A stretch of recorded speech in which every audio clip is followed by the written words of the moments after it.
Okay, so today I have the pleasure of introducing Benjamin Bossan. He's a machine learning engineer at Hugging Face.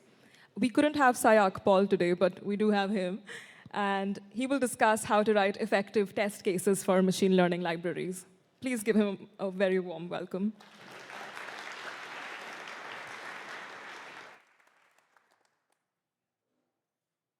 Can you hear me? Okay, great. Thanks for joining my talk today. So this is about designing tests for machine learning libraries and the lessons we had at Hugging Face. And yeah, unfortunately, my colleague Sayak could not be here today, so I'm going to present this on my own. But rest assured that he had a lot of input on the slides, so you get twice the amount of wisdom. So just a short introduction. So Sayak is my colleague at Hugging Face, and he's working mainly on the diffusers library, and he's also very involved with applied research in the domain of diffusion models, especially about image generation. And I'm working in the PEF team at Hugging Face, which is about enabling training with modest hardware. And yeah, while working on these topics, we often work together, so we thought we might do a talk. And just to give you a quick outline about what this talk is going to be about. So first of all, I'm just going to explain quickly why we wanted to talk about this. And then what we have in terms of different machine learning libraries and what their requirements are for testing. Then I will give you a broad overview about how we approach testing and the open source libraries at Hugging Face. And then the meat of the talk is going to be the practical concerns we came across and how we address them. It's going to be with a lot of code examples and links. So I think that's going to be the part that's most interesting to all of you. And at the end, if we still have a bit of time, I will just talk about some miscellaneous topics that came up. And the links are going to be, for the slides, are going to be at the end of the talk, so you don't have to take notes. You can just download the slides later. So I would assume that most of you who are here who are interested in testing have already heard a lot about testing, about different types of tests, unit tests, integration tests, how to do it the best way possible. And that's all very good, and you should keep that in mind. But if we are dealing with machine learning, I think there are some special considerations that are not often talked about and that we wanted to address here. So just to give you a few examples where machine libraries might differ from normal software testing is we have dependency on the data, so that could be input data into the models, but it can also be the models themselves, like the weights of the models. We are often bottlenecked by compute and memory, which is typically not such a big concern. The outcomes that we test can be non-deterministic, and they can depend a lot on the hardware. So whether you run your tests on CPU or with a GPU can have a big influence on the results. And all these kinds of things have to be taken into account when we're working with machine learning and especially deep learning libraries. And when it comes to the different types of libraries, there are, of course, like the big platform-level backend libraries that you all know, like PyTorch, JAX, TensorFlow. So they are the base on which everything else is built. And then we have the modeling libraries. So that means those libraries are the ones that implement the actual pre-trained models. So if you download a Llama model or a stable diffusion model, they have to be defined somewhere. That's in the modeling library, so that could be transformers or diffusers. Then there can be some utility libraries that are built on top of the modeling libraries. So for instance, PEF, TRL, and Axolotl are all about making training better. And then a bit orthogonal to that are the data libraries, so something like Torch Vision, Web Dataset, or Hugging Face datasets. And here in this talk, since we had the most expertise in modeling and utility, that's what we're going to be focusing on.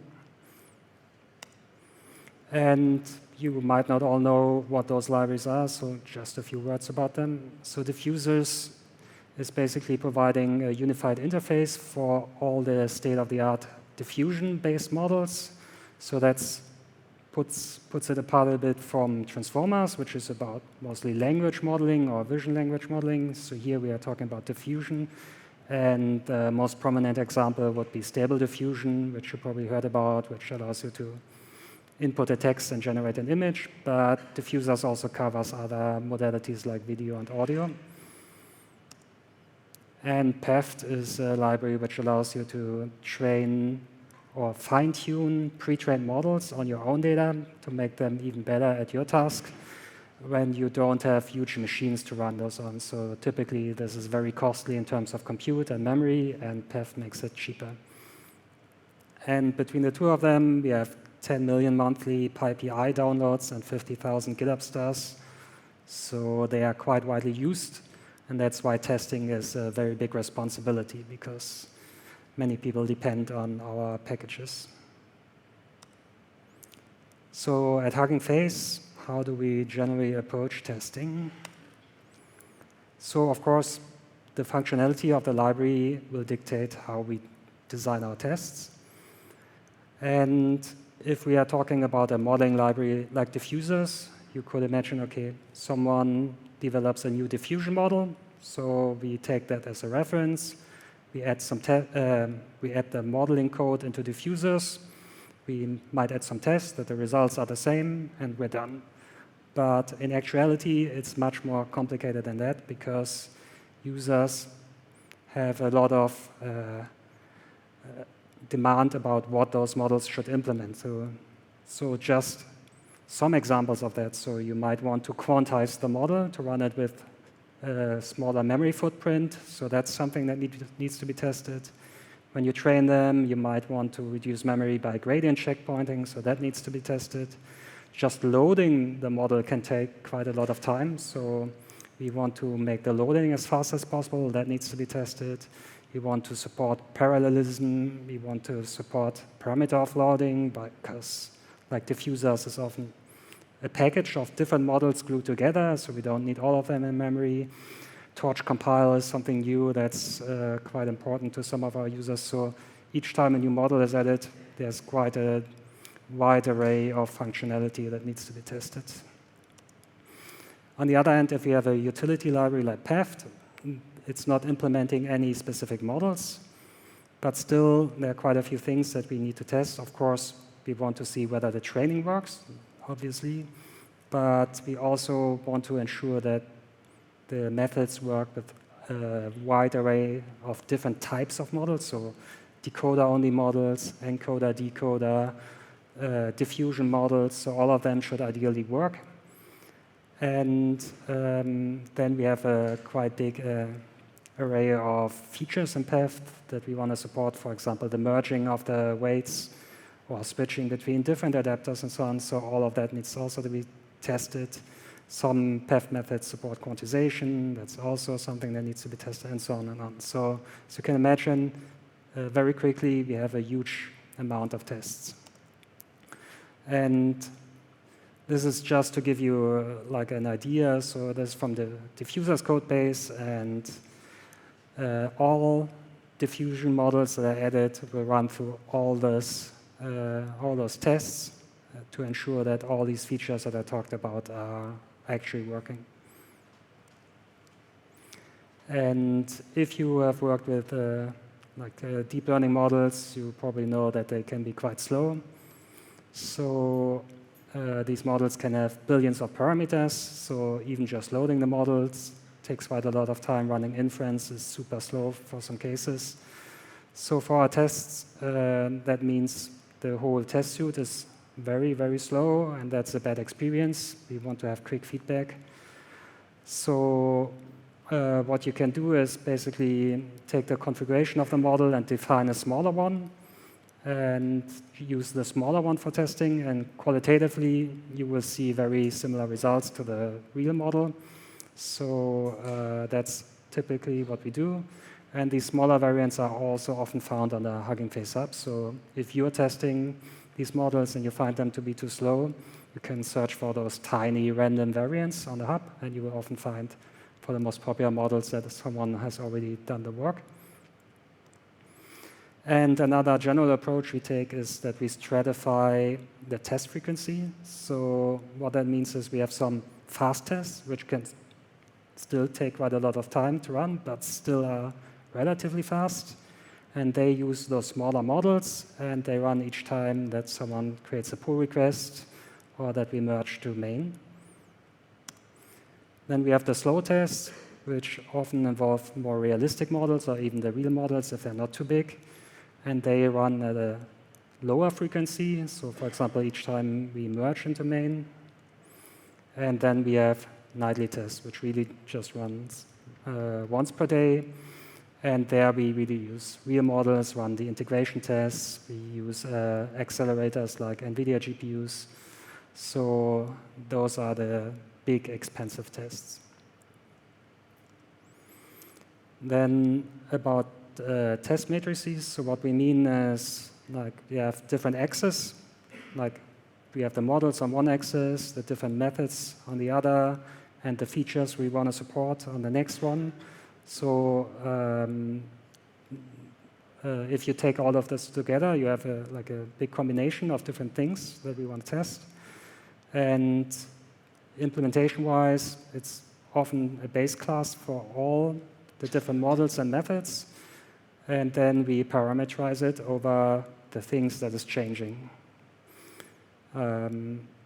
So in an ideal world, it means if we, for instance, add a new model, we just have to like add a single entry in a list, and then all the tests are going to be run with this model. And practice sometimes more complicated because not each model is the same, but I think this is the general idea. So this example is something that I took from the PEF code base. So it's simplified, of course, but we have a list of different models we want to test, like OPT or GMF3. We have a list of different PEF methods that we want to test. So LoRa would be one, Ada LoRa is another one. And then we have this base class, which defines all the features we want to test, for example, saving a pre-trained model. And then if someone contributes a new PEF method, we just add a single entry here, and then all the tests will be run with all the features and all the models on this new PEF method. So this makes like extending the test matrix very simple. So what were some concerns that we encountered, and how do we address them? So first of all, something you might have seen is that sometimes you get issues with specific Python versions. So that's why we would generally add the Python version into our overall test matrix. And like the main reason why we have to do this is like, so our users might use different Python versions, but it's kind of easy to add something that's only supported by the newer Python version. So for instance, like new type annotation syntax is something that often comes up. So we have to test all the valid Python versions to ensure that our users are fine. And maybe a reminder, Python 3.9 is going to be end of life very soon. So if you're still using it, it's time to upgrade now. And then there can also be some Python versions that clash with our dependencies. So that's why it's critical to test the different Python versions. But there are also other packages which can be quite crucial to our libraries. So just as an example, Hugging Face transformers is often the basis for other Hugging Face libraries. And to ensure that changes in transformers are not going to break anything in PEF, for instance, we have some tests that will run with the from source install of transformers, so not just the latest release, but also based on the latest commit. And that's especially important if you're using maybe some low-level stuff from the library. So the public API is generally stable, but sometimes you can't rely on that. And then I would urge you to test with the source install and catch errors very early. Yeah, and this allows us to catch breaking changes before they impact our users. And in addition, we also have some specific integration tests that check, for instance, whether path and transformers work well together. So yeah. Another factor which enters our test is the operating system. So in general, we will test for Linux, Windows, and Mac OS, as that's like our users are often developing on their own machines, so we cannot just assume that everyone is using Linux. And one big factor is that the PyTorch support is not necessarily identical for these three operating systems. So for most Python packages, you can typically ignore the OS, but for something that's based on PyTorch, that can be difficult. And especially with macOS, we have seen some issues in the past. And for instance, PyTorch no longer publishes its package for the Intel macOS builds, so that's a bit of a problem that we have faced. So in general, we will just use the GitHub runners and run them on those different OSs, but of course, you also need to have some runners which use GPUs, and for this, you can integrate your own runners into the GitHub CI, and they can be used for your testing. But for this, we are only using Linux. So I talked about those big test matrices that we have. So like all the models, all the methods, all the features, that's thousands of tests. Then we add the, let's say, 4 Python versions on top of that, 3 operating systems. So that's a combination of 12 times that we run those thousands of tests. And of course, you can run those 12 in parallel, but that still means that your whole CI is going to be bottlenecked by the slowest combination. And the speed can differ quite substantially depending on the combination of OS and Python version. And another issue is if you do have some flaky tests, if you run everything 12 times, it's much more likely that the flaky test will fail at least once, and then your whole CI is going to be red. And something which is a bit more subtle maybe is that we increase the number of network requests by a factor of 12. And that can be like a real difficult issue to resolve, and I will talk about this later.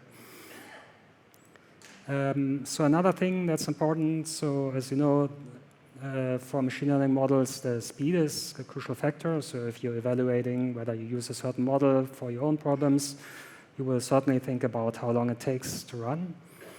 And especially for the modeling libraries, it can easily happen that some code change will improve or degrade the speed of the model.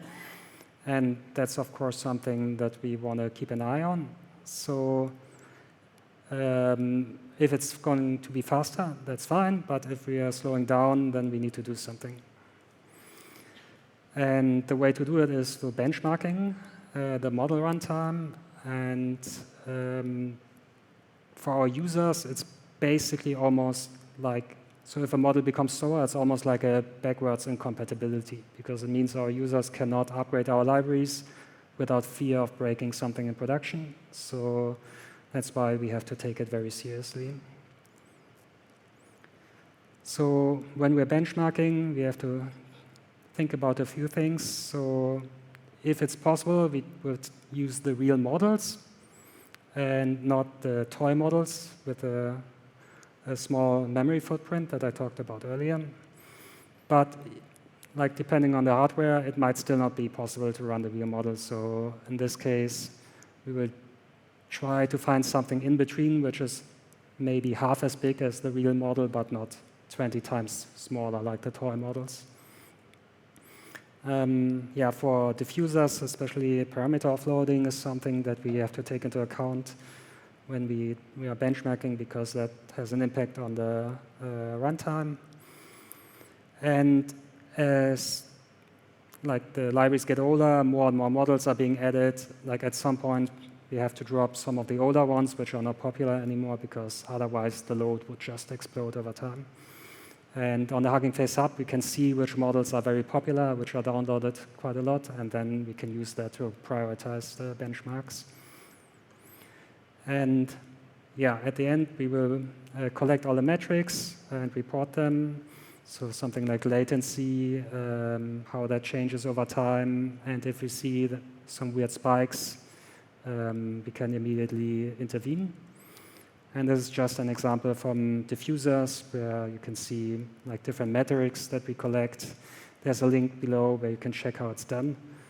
And for instance, here also we also checking like torch compile and how that affects the outcome.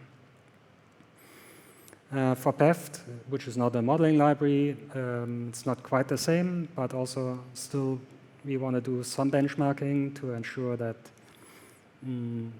the different PEFT methods are working as expected. And here also is just a screenshot. So this is like a Gradio space, which is on Hugging Face Up, which all of you can visit. And there we also have a bunch of metrics that we collect, where we're running the different PEFT methods all on the same benchmark, and then visualize the results. Here on the right, you have like full fine-tuning. You can see that PEFT methods are much more efficient. And you can also like choose the best one for your use case.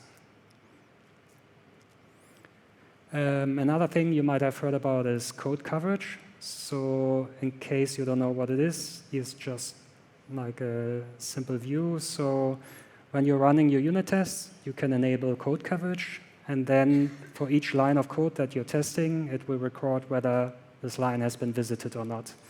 So in this example, in the config py, you see that we have like lines 61 and 92, which are not visited. So I can later go into the PEFT code base and check why are those not tested. So it helps me to see where the blind spots of my testing are. And of course, in general, you should try to get a very high code coverage and use it to reveal the gaps in your testing. But I would not like treat it religiously. So there's more important things in testing than a very high code coverage, but it's more of an indicator of how good your tests could be. And if you're using PyTest, there's a plugin which is called PyTest Cover, which makes it really easy. So I think there's almost no reason not to use code coverage in your testing. But there are also problems. So as I told you earlier, we stratify our tests. So there's like not a single place where we are running all the tests at the same time. So that means the coverage report is actually under-reporting our coverage. So this test is only running those, this test is only running those. And in the end, you don't have like the full picture of what your tests are covering. And yeah, you can like try to collect the coverage reports and combine them. So there's some functionality in coverage.py to do that. But it's actually quite tricky to get it right. And when it comes to when you should pay attention to the code coverage, is especially if you're doing bigger refactors, because there it can be easy. It can happen easily that something that used to be tested is not tested anymore, for instance. So I'm not like looking at the code coverage for each pull request, but if it's a big refactor, especially of the tests themselves, you should keep an eye on the test coverage. And we do allow some features to be added without tests at all. If we're not sure that we're going to stick with them, we just add them, and then later we add the tests, or if we see that the experimental feature is not well received, we can just remove it. Another form of testing is regression testing. So in simple terms, it means we want to check that the model outputs remain the same over time. So as a user of our libraries, if you're loading the same model on the same hardware, you fix the random seed and you give a fixed input, you expect the outcome to be always the same, no matter what version of our libraries you use. So therefore, we have to take care to test that this is truly the case. And if that changes, again, I would consider this to be like a backwards incompatibility. And the nice thing is that we can just create those regression artifacts, so like the tensors that are output by the model, store them on a Hugging Face Up, and then we can use them later to compare them to the actual outputs. So to give you like a quick idea how it looks like, again, there's like some simplified code from the PEF code base. But yeah, we have like a regression tester class. We have a function to load the model, whatever model that could be. And then we apply a PEF method. So in this case, it's LoRa. We wrap the model. And then you see this method here. It says assert results are equal or store. And that means we can run this whole test file in two different modes by changing some environment variables. And in one mode, it will create the regression artifact and store it on Hugging Face Up. And in another mode, it will load the regression artifact and compare to the actual output. So basically, we have the same code path for creating the regression artifact and for comparing it. So that really ensures that you're comparing apples to apples when you're running the regression tests. And on the bottom, you have a link to the tests if you want to check it later. Something else that often comes up with testing is dealing with known failures. So this is something that happens quite often with machine learning libraries, that, for example, there's some bug maybe in PyTorch, where a new PyTorch version doesn't work as expected for some, say, particular operator, maybe on a specific hardware. It can also depend on the Python version, or some bug could occur in one of our dependencies, and all those things we cannot really control, right? So even if we discover the bug, we cannot fix it. So it could be tempting to just like skip the whole test or delete it and say it's not our fault, we won't deal with it. But that's actually not recommended. So you can instead mark the test and say, OK, we know that this test is expected to fail under certain circumstances, and also explain why that is. And the good thing about this is, for the reader, it clearly communicates why the test is failing, under what circumstances, and maybe when we expect it not to fail. And here's just one example where you can see with the PyTest, we have a specific condition. So here, if the test is running on the CPU, and if the PyTorch version is greater than 2.5 or equal, then we know that this specific test will fail. And we have a nice message, so you will see this in the PyTest logs. And also, you can pass this argument strict. And if you say strict true, it means that if the test succeeds against expectation, it will be considered a failure, so that you can investigate why all of a sudden it succeeds when you expected it to fail. Yeah, another common issue you might encounter when working with these tests is around determinism and flakiness. So in general, we can often have cases where the outputs of our models or functions are non-deterministic. And this can have a lot of reasons. So for instance, could be that the code that we are running is inherently random. So if you are initializing a new model, the weights will be randomly initialized. So each time you do that, you get a different model, basically. Usually, you would try to control this with a random number generator, but if the code is not doing this properly, you might get some errors there. And then there's also some algorithms, for instance, in PyTorch, which are, by their very nature, non-deterministic. So it basically says, if you run this, you will get slightly different results each time. And that can help with the performance, but it's very bad for testing. And when it comes to flakiness, that means that the test only passes with a certain probability. And it means maybe you run the test 10 times on your own machine, and it passes, and then after a month on CI, all of a sudden it's red. And that can be quite confusing and difficult to deal with. And when it comes to non-determinism, there are a couple of flags that you can set. So here's an example for PyTorch. So if you set those flags, it will make the algorithms deterministic. It might make your whole code a little bit slower, but I think for testing that's a worthwhile trade-off. And when it comes to the random number generator, so if you have a model and in a forward pass there's some random component, like in a diffusion model, we will typically allow to pass the random number generator as an argument so that during testing we have control over it. And of course, if you are running the forward pass multiple times in a test, you have to ensure that the random number generator is reset each time.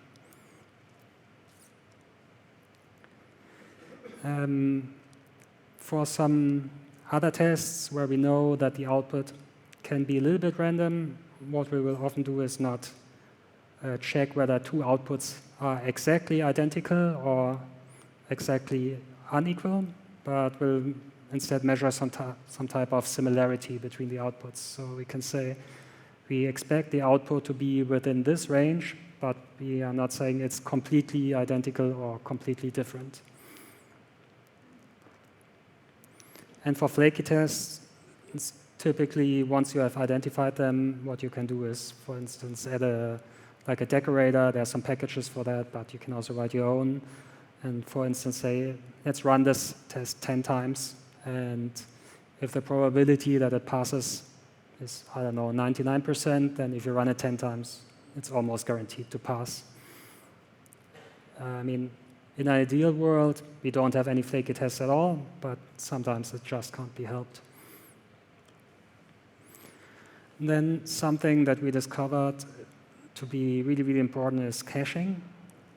So if you're running something that's, say, based on Hugging Face transformers, you need to download the models from the hub. You might need to download some data sets from elsewhere. And if you're running so many tests, you can see how that quickly adds up. So caching of the results is important to reduce the network traffic. It makes all the tests faster. And something that often comes up with us is that we're hitting the rate limits. So there are some protections on the hub to ensure that it's not being DDoSed. And when you're running hundreds of tests with 12 parallel runs, it can look like someone is attacking the hub. So ideally, we reduce the number of requests that we have to make it less likely that we are hitting the rate limits. And for some of that, you can use, for instance, session-scoped fixtures in PyTest, which means that during the whole test session, the result, whatever it is, a model, a data set, is just kept in memory and then not being reloaded each and every time that this artifact is being used. But of course, if you're memory constrained, there are some limits on how many things you can cache. And something also that you might not know is if you're doing something like auto model from pre-trained to load something from the Hugging Face app, even if the model is already downloaded and on disk, you will still send a request to the hub. And the reason for this is it could happen that the model has been updated in the meantime, and the model that you have on your disk is not the up-to-date model. So there's really no other way than to test if there's been an update. And that also counts towards the rate limit.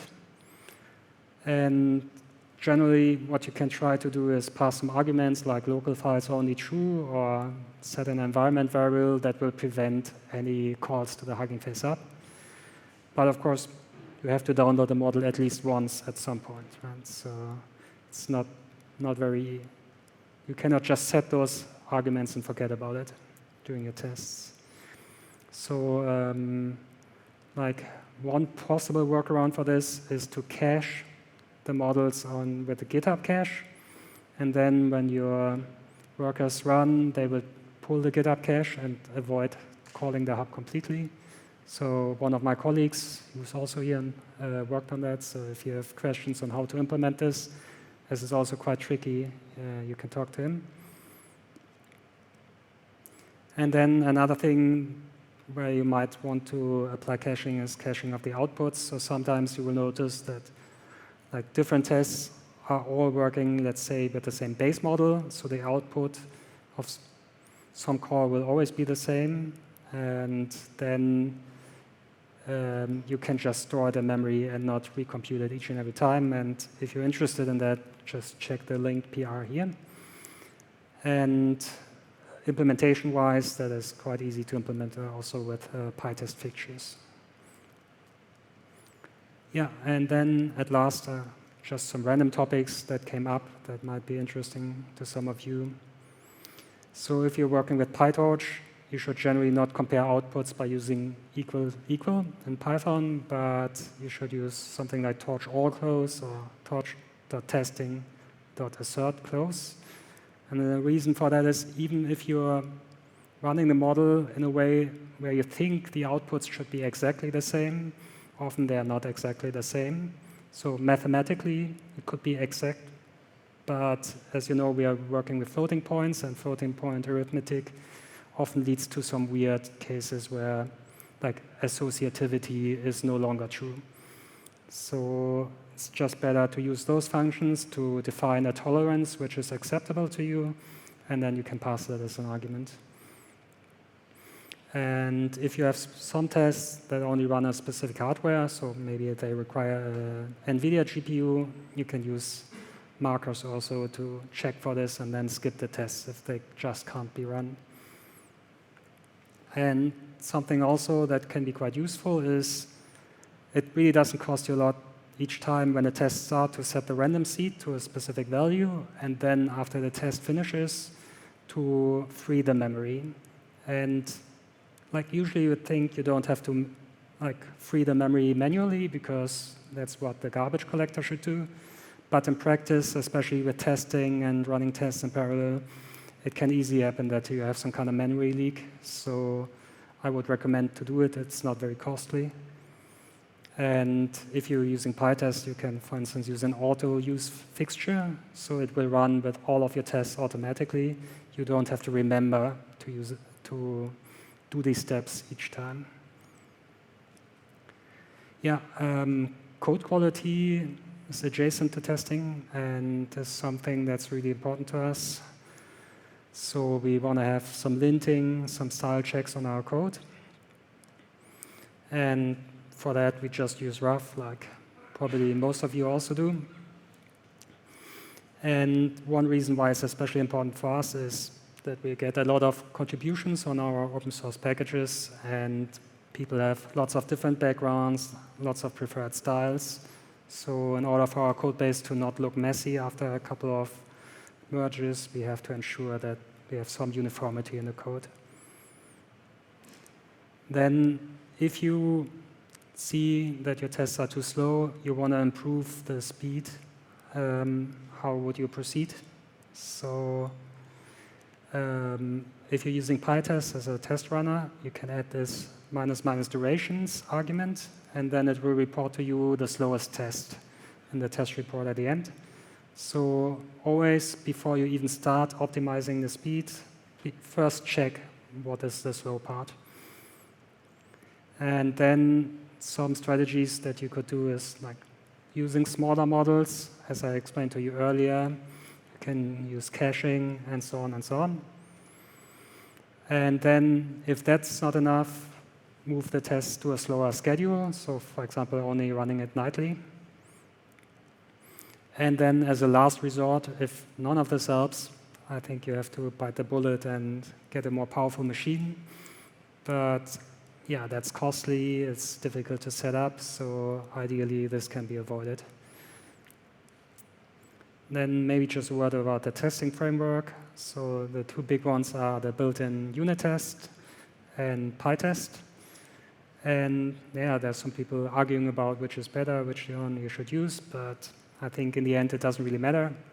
We use both at Hugging Face, and there's really nothing that only one can do and the other can't. It might just be easier with one or the other.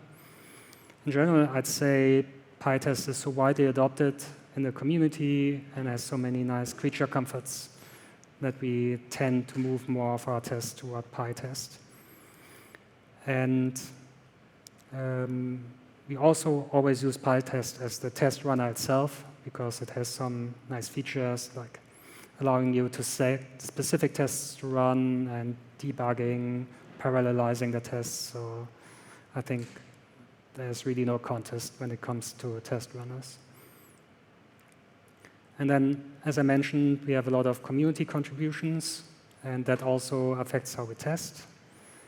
So we put some effort into ensuring that each contributor can very easily set up the tests and run them on their own machine. As I mentioned, we want to make the tests as fast as possible. So that's also helping with contributing because you get a quicker feedback loop. And we're also quite lenient when it comes to code duplication in the tests. So often for a contributor, it's easier to copy an existing test, make a few small changes, and we don't ask them to learn a very complex testing framework just to add a simple test. And then finally, we also use some bots. So for instance, if the user doesn't comply with the coding style, we can run a bot that will do the work for them. So in conclusion, the type of testing we do is often like under very different constraints from normal software testing, and you have to take this into account when you're developing your tests. And I would generally see tests like as a very high concern when you're working on a package, so it shouldn't be an afterthought, but it should be something that's constantly on your roadmap when you think about how you can improve it, maybe refactor the tests and so on.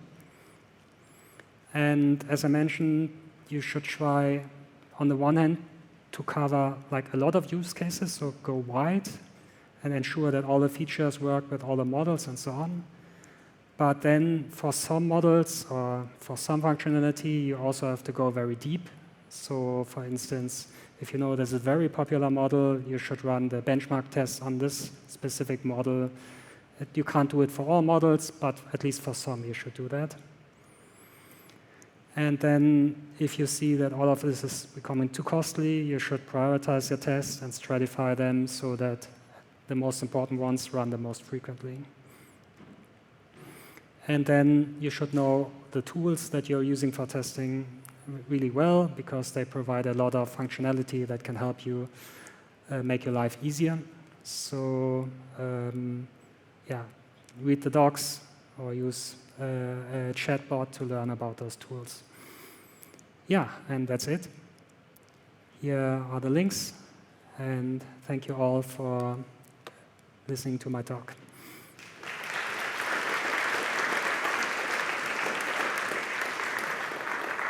Thanks, Benjamin. That was a really comprehensive talk. We'll open the floor for questions. Thank you so much for your talk. I wanted to ask how you track different versions of different libraries that integrate with transformers, like, for example, VLLM or Onslaught. And all these libraries are always changing. The Python versions are always changing.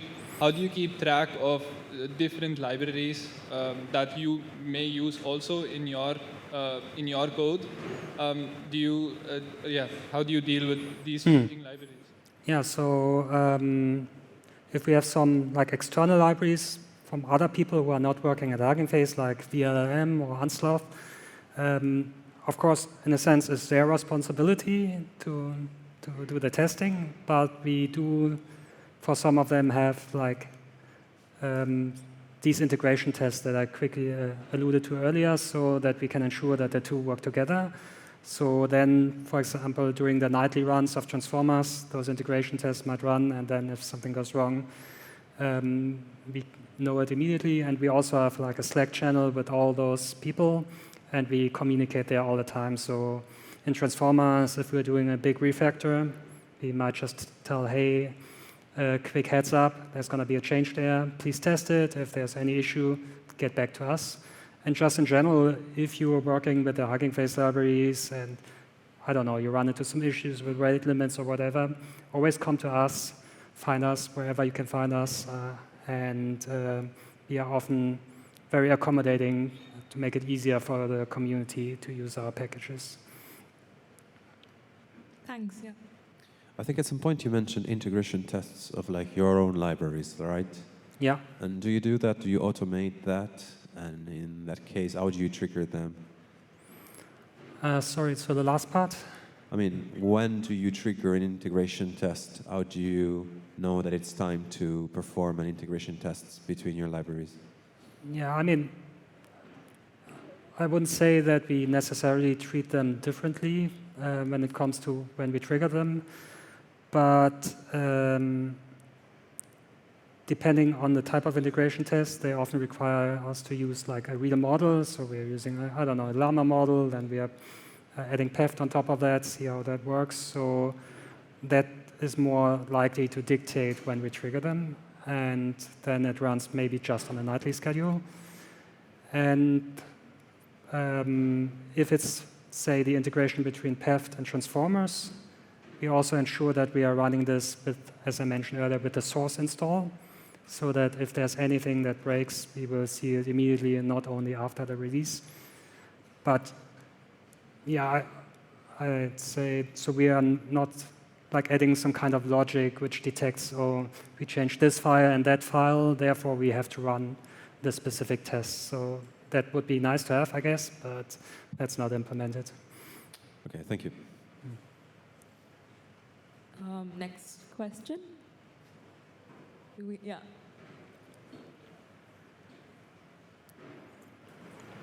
These flaky tests you described, is it mostly due to external integrations or also sometimes other underlying reasons? Sorry. The flaky tests, you described, sometimes you just have to deal with them. I was wondering. Yeah, so sometimes it's actually like this. So let's say a new team develops a diffusion model, like WAN, or however that's pronounced. They have a reference implementation, and then we want to implement it one-to-one in diffusers, right? And if they have some kind of code path, which happens to have some random element, which makes the test flaky, then we are at a bit of a tough spot, because we could say we're implementing it differently, and then we get rid of the flakiness, but then it would not be truthful to the original implementation. So in that case, we will generally tend to basically replicate the code bug for bug. So that's why often when we have a flaky test, it's not really in our hands to do something about it, because we are implementing something based on someone else's code. And of course, we are communicating with them. We are telling them maybe you can change it here. But if that changes the model output, it's really hard to fix it after it has been released, because then you might break user code. We can take one last question. Yeah.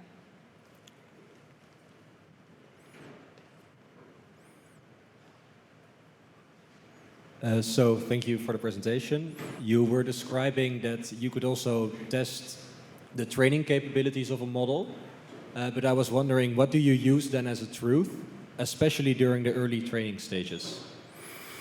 Yeah, so like in general, we would not test something like, oh, if we have this model and we train it on this database, after 2 weeks of training, we will converge to this loss, right? That's really not feasible. So for the modeling libraries, we are mostly relying on the pre-trained models. So they are already trained. But it's more about training capabilities. So for instance, I don't know if you know about gradient checkpointing, but this is something that helps reduce the memory that you need during training of the model. But you cannot just turn it on and off. You have to support it explicitly in your modeling code. So what we can then do is add tests that the gradient checkpointing works and that we save memory during training, and then maybe just some sanity tests that we are not getting like insanely high loss values or so. So I think that's more the direction to think about when we are testing the training of the models. Okay, great. Let's all thank Benjamin one last time. And Sayak, who can't be here.